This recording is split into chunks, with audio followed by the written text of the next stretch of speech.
Picture this. It is January. The air is, it's so thick you can literally taste it. Yeah, that heavy, choking kind of smoke. Exactly.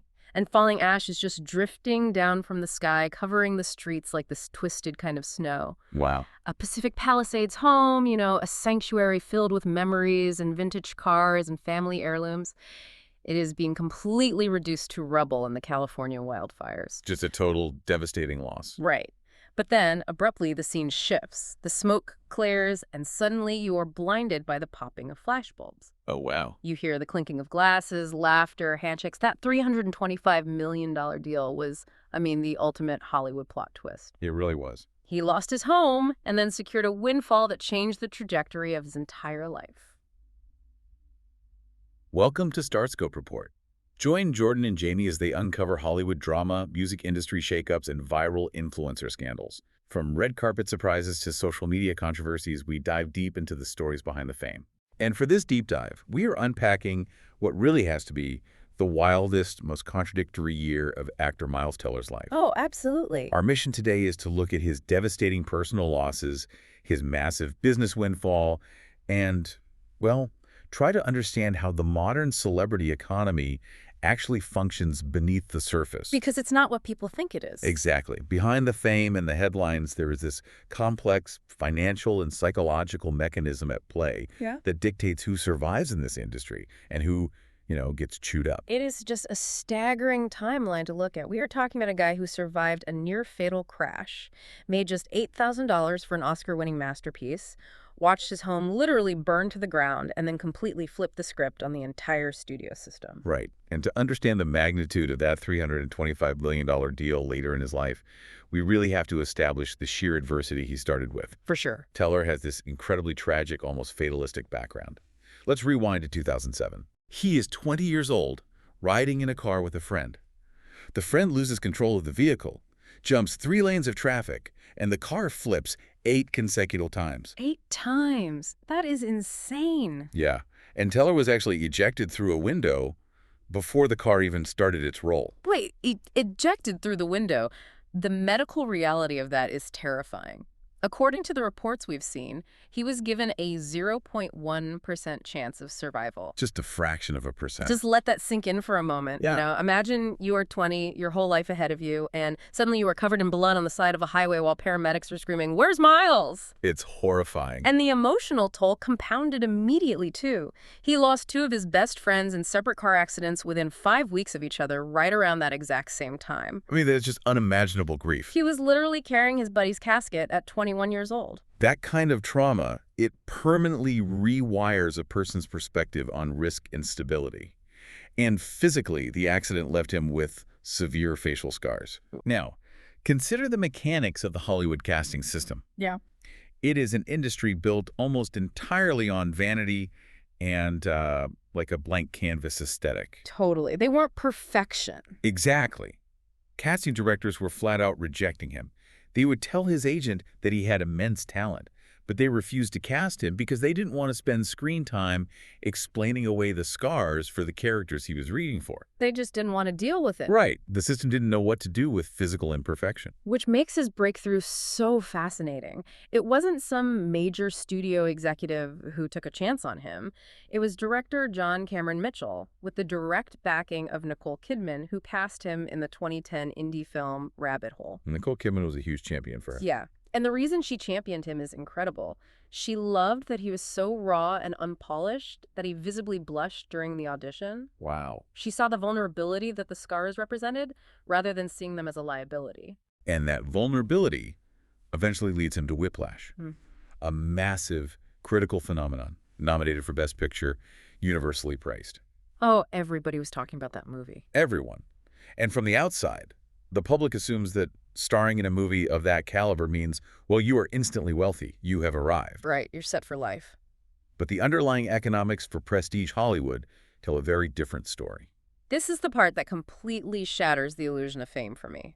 After all is said and done, he took home $8,000 for Whiplash. It is wild. $8,000. For a movie that redefined his career, I think people hear that and assume it's a typo, but how does that actually happen? It really comes down to the math of independent filmmaking and representation. Okay, break that down for us. When you shoot an indie film, Actors often work for the SAG-AFTRA scale minimums just to get the project made, so the gross pay is already incredibly low. Makes sense.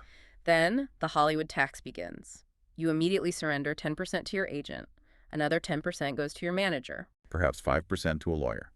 Then you pay your publicist. What remains is subject to the highest tax brackets in California and at the federal level. So they are just taking slices of a very tiny pie. Exactly. By the time the check actually hits the actor's bank account, a grueling 30-day shoot yields the equivalent of a few months' rent. So you have a Best Picture nominee on your resume, but you still have student loans hanging over your head. That is the reality. And that financial squeeze is the exact mechanism that forces actors into franchises they might otherwise avoid, right? He had to sign on to the Divergent series, which was this massive, exhausting 60-day shoot where he admitted he was sitting around for hours just to do 10 minutes of acting. Yeah, the hurry up and wait of blockbusters. He was completely burnt out. Then he did the Fantastic Four reboot, which became a notorious box office flop. Oh, yeah, that was rough. He wasn't doing these necessarily for the artistic fulfillment. I mean, it was a pure financial necessity to survive an industry that notoriously underpays its rising stars in the name of prestige. Right. And then, if we fast forward to January of this year, we see how fragile that hard-won stability can really be. Yeah. He's established, he's married to his wife, Kelly. They're living in this beautiful Pacific Palisades home. And then the fire happens. The house burns completely to the ground. In the Hollywood promotional machine, it does not care. It does not stop for grief. Less than a month after losing his sanctuary, losing his vintage cars and family heirlooms, he is forced to sit under studio lights and go on a press tour to promote his Apple TV film, The Gorge. The juxtaposition is just absurd. You have a man actively grieving, and he has to compartmentalize that trauma to field questions about a sci-fi project. It is so jarring. It reminds me of a political campaign trail, you know? When you are running for office, the debate schedule is locked in. The press junkets are booked months in advance. The show must go on. Exactly. The journalists flew in from all over the world. The fact that your personal life just burned to the ground is, to the studio machine, entirely irrelevant to the schedule. You still have to show up, hit your talking points, and smile for the cameras. A lot of pressure. Teller was actually doing an impression of the reporters, and it is painfully accurate. He said they'd come up to him on the red carpet and say, "Miles, we're so sorry about your house, but what about the gorge? What's up with the creatures?" Oh, man, that is brutal. But it highlights the bizarre dissociation required to be a working actor. You are a product first and a person second. Totally. But notice how Teller processed this publicly. When he hosted Saturday Night Live recently, he didn't hide the tragedy. He turned it into the emotional hook of his monologue. I saw that. Yeah, he told the audience, based on what happened to the last place that I called home, I just want to say there's fire exits located there. There. That is the ultimate defense mechanism. He admitted that if he could laugh about it on stage, it signaled to the audience that he was okay, that they were allowed to laugh with him. Right, taking control of the narrative. But behind the scenes, the grief comes in waves. He mentioned that just that morning, his wife was upset, acknowledging what a brutal year it had been. Because a house isn't just four walls and a roof, it's the memories, the stability, the place you retreat to when the industry gets too loud. Yeah. But while this personal devastation was playing out in the public eye, a massive, quiet, professional shift was finalizing in the background. Oh, this is the best part. A shift that would permanently remove him from the financial desperation that forced him into those grueling blockbuster shoots years ago. So how does a guy go from losing his home and making practically nothing on indie films to securing generational wealth in a single signature? It's a crazy pivot. The answer isn't a movie script, it's in a can.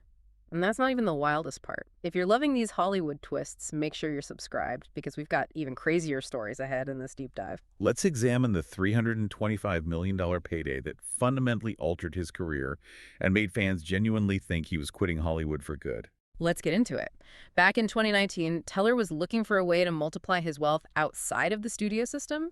He ended up buying a minority stake in a company called the Finnish Long Drink. Right. And the backstory of this specific beverage is absolutely fascinating. A long drink is a traditional Finnish mix of gin and grapefruit soda. It's not a new concept over there. Not at all. It wasn't some modern influencer invention. It was originally commissioned by the Finnish government for the 1952 Helsinki Summer Olympics. They needed to serve the massive influx of international tourists quickly and efficiently. That is such a cool piece of history. So Teller tries it, sees the market potential, and buys in as a minority partner. Yeah, he got in early. And the growth from that point is staggering. By 2024, the brand had exploded, selling 2.6 million 9-liter cases in a single year. 2.6 million cases. Right. That kind of volume attracts corporate titans. In April 2026, the Mark Anthony Group, which is the massive conglomerate that owns White Claw and Mike's Hard Lemonade, they acquire the Finnish Long Drink for a reported $325 million. The internet reaction to this number was pure chaos. I was reading through the WAR Entertainment subreddit, and people were completely blindsided. I bet. One user wrote, "I'd be out of the public eye for good." Another said, "Retiring after making $325 million in this economy." People were stunned. But there was one user who made a really sharp observation, pointing out, actors are just finding other sources of revenue since the work itself isn't bringing in what it used to. That user hit the nail on the head regarding the modern Hollywood economy. For sure. Now, we should clarify the financial mechanics here. The company sold for $325 million. Teller is a minority shareholder, so he doesn't personally receive a $325 million check. Right. He's sharing that with the founders and other investors. However, in corporate valuations of this size, even a modest single-digit percentage stake yields an enormous, life-changing payout, a payout that likely dwarfs what he would make from a decade of major movie roles. And people naturally assumed he was going to take that massive check and just disappear to a private island somewhere. Understand? When reporters cornered him about the money, he very classily deflected, saying that talking numbers is not in good taste. But he made it explicitly clear that he is definitely not retiring from acting. Right. But looking at this timeline, I have to pose a theory here. Is acting actually becoming a loss leader for modern celebrities? Oh, that's an interesting way to put it. Think about how a grocery store operates, right? They sell milk at a loss, super cheap, just to get you in the door so you'll walk down the aisle and buy the highly profitable, expensive cereal. Right, right. Are actors using the grueling, sometimes low-paying work of indie films or exhausting blockbusters just to build the global fame required to sell a high-margin consumer product like alcohol? There is a lot of truth to that, but the reality is even more calculated. It's not necessarily that they take roles solely to sell gin. It's that the current Hollywood ecosystem, where streaming has decimated back-end residuals and studio payouts are shrinking, it forces them to monetize their audience directly. So they have to build their own businesses. Exactly. Consider Teller's friendship with Ryan Reynolds. Reynolds executed a nearly identical playbook, culminating in a massive buyout for aviation gym. Oh yeah, he made a fortune on that. Teller even mentioned getting texts from friends who've built their own companies, congratulating him on navigating this rare win. Film work provides the initial capital and the massive public platform. They leverage that platform to accelerate the brand's growth and ultimately cash out in a liquidity event that studios can no longer offer. Wow. As one commenter perfectly summarized, once you have real money, it's not all that hard to multiply it if you understand the leverage your fame provides. It totally flips the script on what it means to be a movie star today. The movie isn't the end game anymore. The movie is the top-of-funnel marketing for the equity they actually own. It acts as a powerful accelerator, absolutely. But Teller's perspective on this is very deliberate. How so? He noted that he views investing in a brand with the exact same scrutiny as signing onto a movie. He only supports things he genuinely believes in. When he visits a town and sees regular people wearing Long Drink merchandise, he takes as much pride in that cultural footprint as he does when someone praises his performance in a film. I love that. With generational wealth permanently secured, what does an actor who used to take exhausting roles just to pay off student loans do next? That's the big question. Later in the deep dive, we'll talk about the billion-dollar franchise twist nobody saw coming. We've established the immense financial freedom Teller has achieved through this buyout. Now we have to look at how that money translates directly into artistic freedom. Because it changes everything. It really does, because he just secured his return to the billion-dollar franchise that Steven Spielberg famously declared saved Hollywood. Yes. At CinemaCon 2026, Paramount officially cleared Top Gun 3 for takeoff. It is happening. Teller is officially returning as Rooster alongside Tom Cruise's Maverick. This announcement highlights the massive contrast between Teller's past and his present reality. We discussed his $8,000 take-home for Whiplash. Right. Well, for Top Gun, Maverick, he made a reported $3.5 million. That is quite the pay bump. And now entering the third film with a massive business windfall behind him. He operates with immense leverage. He's no longer just an actor for hire hoping to get cast. He now has the capital and the industry weight to self-fund and executive produce his own projects. And look at the wildly diverse slate he's choosing to produce and star in with that new power. I mean, he's starring in Michael, the highly anticipated Michael Jackson biopic. He's executive producing The Gorge. Just huge. And he's starring in a new A24 cosmic rom-com called Eternity alongside Elizabeth Olsen and Callum Turner. I'm really looking forward to that one. The premise of this movie is so inventive. He plays a 90-year-old man who chokes on a pretzel and dies. But the twist is, in the afterlife, your body reverts to the exact age you were when you were happiest. Oh, wow. For his character, he reverts back to being 35. It's a fascinating narrative. It's a film about a love triangle in the afterlife, where his character has to fight for his wife against her first husband, who died young in the Korean War. It sounds so unique. It balances standard romantic comedy tropes with some very deep existential questions about aging, the spirit, and what actually constitutes a happy life. And there was this incredibly heartwarming viral moment at the New York premiere of Eternity. Instead of bringing a typical Hollywood publicist or a famous date, Teller walked the red carpet with his grandmother. Oh, that is great. The internet just melted over it. Thousands of heart emojis flooding social media. He talked in interviews about how he drew direct inspiration from her for this specific role. Really? Yeah, because she confided in him that when she looks in the mirror today, despite her age, she still feels exactly 32 years old inside. That is beautiful. It shows a level of personal grounding that is rare in an industry that usually isolates its stars.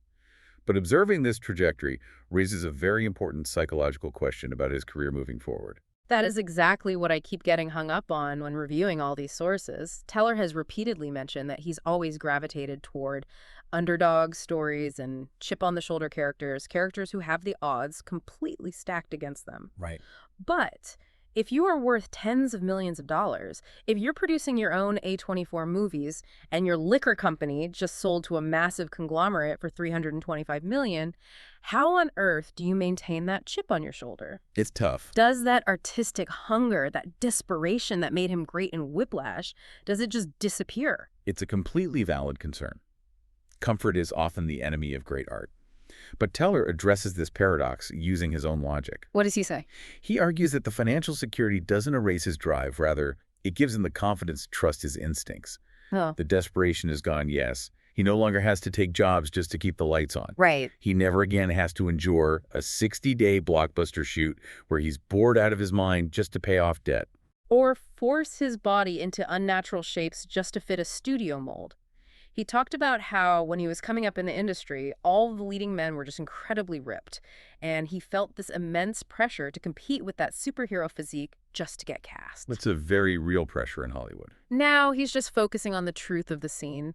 Though he did joke on a late-night show that he told Tom Cruise he needs 1 month per ab to get in shape for Top Gun 3. That's amazing. Yeah, he said Cruise needs to give him at least a 6-month heads up before filming starts. That joke perfectly illustrates the luxury of his current position. He can dictate his terms. He mentioned that imagination-based work is incredibly difficult when you aren't buying what you're selling. Right, if you don't believe in the script, it shows. Exactly. When you are just a hired gun reading lines you don't believe in, the art suffers. Now, he only sells what he buys. He's operating as a capital P producer, finding financing, leveraging his equity, and championing the specific filmmakers he genuinely believes in. Before we land this jet, stay tuned and hit that subscribe button so you don't miss what's coming next on Starscope Report. If we synthesize this entire timeline, what we are really analyzing is a masterclass in resilience and industry evolution. Definitely. We're looking at a man who, at 21, was carrying his best friend's casket. A man who survived a violent highway accident that mathematically should have killed him, only to face superficial rejection from an industry because of the scars it left behind. It's a lot to overcome. He grinded through low-paying indie prestige films and creatively bankrupt blockbusters, literally watched his home burn to the ground, and yet he navigated the complex business mechanics of Hollywood so astutely that he secured generational wealth in the beverage sector. It is incredible. It proves definitively that success in this business is never a straight line. It is the ultimate pivot. When life literally brings down your plans, whether it's an industry that won't cast you, a paycheck that barely covers rent, or a fire that takes your home, sometimes you just have to build an entirely new kind of empire from the ashes. Well said. He didn't just survive the Hollywood machine, he diversified his existence. He created a financial safety net so massive that the studios can never force his hand again. And that leaves us with a provocative thought for you to consider as we wrap up. Yeah. When you look at an artist like Miles Teller, or anyone who reaches this rare echelon of financial independence, what happens to the art when the artist no longer needs the paycheck? Yeah. Does extreme wealth dilute the raw, desperate talent that made them famous in the first place? Or does removing that financial desperation finally free them to create their absolute purest masterpieces? You've been listening to Starscope Report, where Jordan and Jamie uncover the stories shaping Hollywood, music, and pop culture. Thanks for tuning in, and don't forget to subscribe for more stories that keep the stars shining.